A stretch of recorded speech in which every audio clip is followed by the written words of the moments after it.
On peut toujours rêver. Se faire un film, de pirate alors. S'imaginer que l'on est un grand marin et que l'on découvre de nouvelles terres. Voilà. Après des jours de navigation au milieu du plus grand océan de la planète, soulagement. Une île.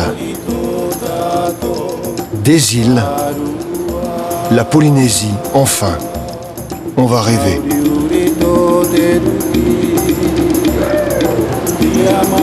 La Polynésie aura des cocotiers alors, dans le sillage d'un potimarara, bateau de pêche local, dont le nom évoque ces poissons volants que l'on devine à la jumelle quand on navigue au large. Mais déjà, l'océan désertique nous semble bien lointain. L'Occident et l'Europe, bien plus encore.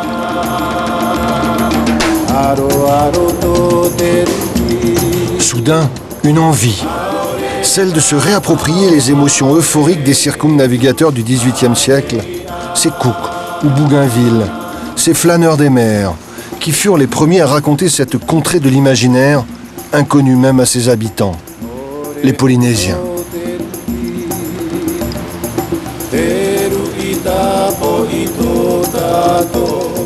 Peuple dispersé sur plus d'une centaine d'îles, tantôt sur de minuscules bandes de sable au ras de l'eau, tantôt sur des blocs minéraux massifs, tel Maupiti, ce rocher planté tout à l'ouest dans les îles sous le vent.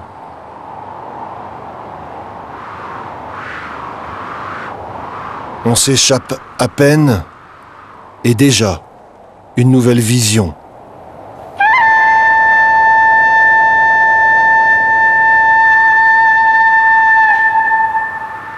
S'il existait une carte mentale du monde, une punaise indiquerait ici l'île archétype.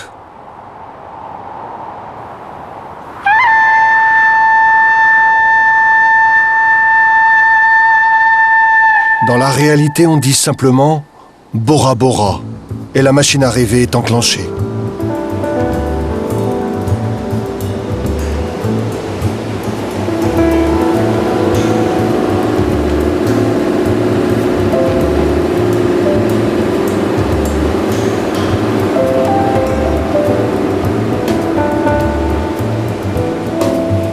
Bora Bora. Bien des choses ici ont changé depuis le passage plus récent des grands bourlingueurs de la littérature, avides de nouvelles émotions. Melville, Loti, Stevenson. Que dirait-il aujourd'hui de Bora Bora et de ses bungalows avec piscine d'eau douce au-dessus du lagon?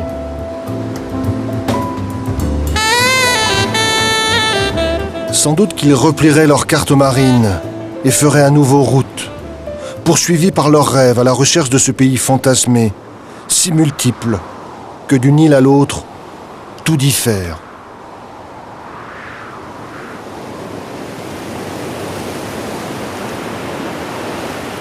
Sans doute il y aurait bien eu un parmi eux à faire escale sur l'île discrète et mystérieuse de Mayao, l'île couverte de plantes tropicales et dépourvue d'hôtels.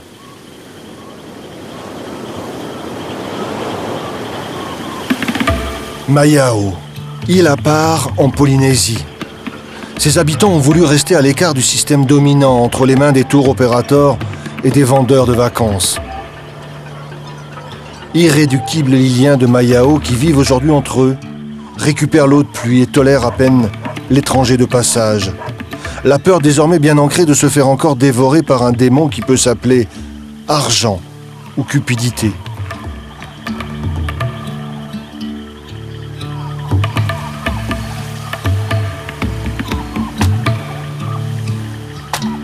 Ces Iliens vivent aujourd'hui simplement du copra, la noix de coco séchée dont on extrait le monoï.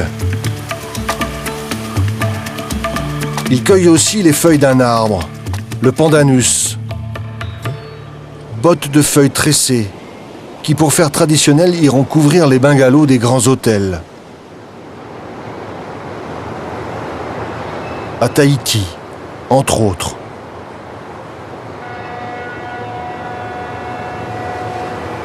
Arrivé dans le port de Papeete, surprise ou déception. Tiens, une grande ville, alors il est où ce monde idéal? Quelle est cette pâle copie d'Occident qu'il y a longtemps un Paul Gauguin avait voulu fuir à peine arrivé.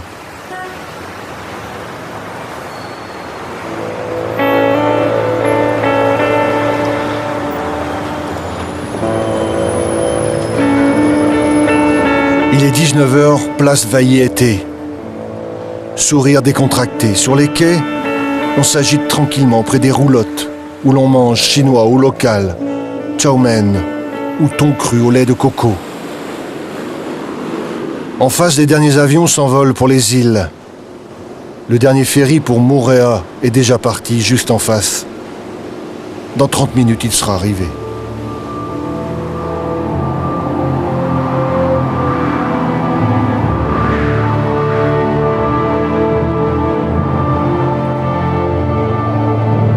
De l'air, de l'espace et du temps, puisqu'il en faut pour comprendre ce pays. Hier, au ras de l'eau. Aujourd'hui, par plus de 2000 mètres d'altitude au-dessus de la grande ville de Papeete.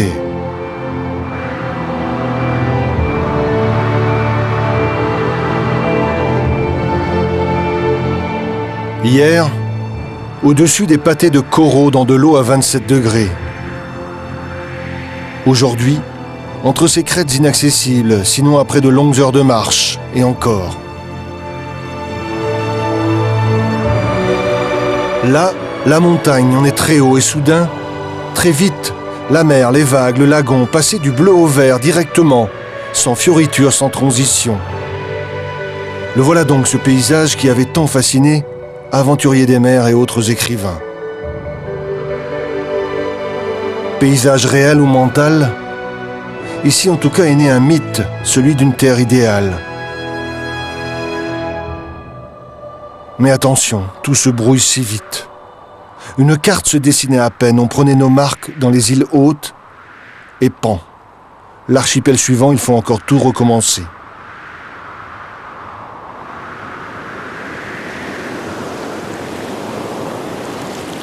Maintenant, voilà le lagon bleu à Rangiroa. Le lagon bleu et sa faune sous-marine exubérante. C'est le monde des atolls. Dans l'archipel des Tuamotu, puisque nous y sommes, on remarque que c'est souvent près des passes que s'établit la population. Là où dans l'eau comme sur terre, il y a de la vie.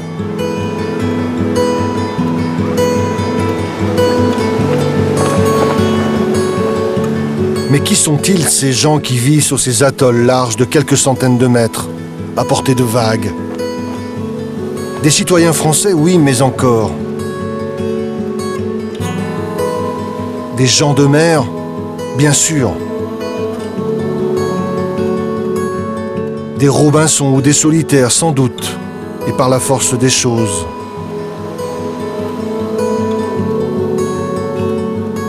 Qui sont-ils ?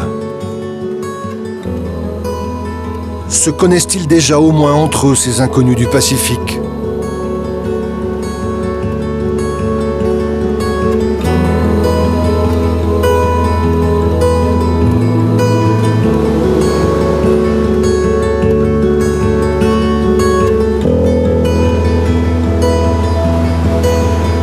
Parfois, des voyages inter-îles s'organisent, sorte de jumelage où les uns racontent leurs îles basses quand les autres parlent de leurs montagnes. Que ressent alors un habitant des atolls quand il se rend ici dans une vallée de l'archipel des Marquises? Et que peut se dire un Marquisien, homme des montagnes, quand il marche sur une étroite langue de terre au ras de l'eau?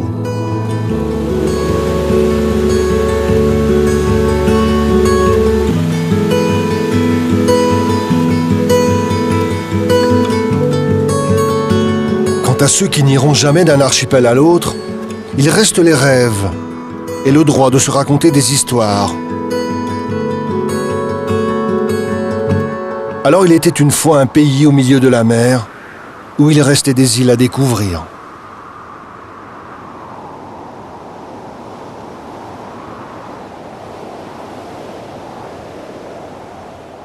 On reviendra vers ce paradis du Pacifique.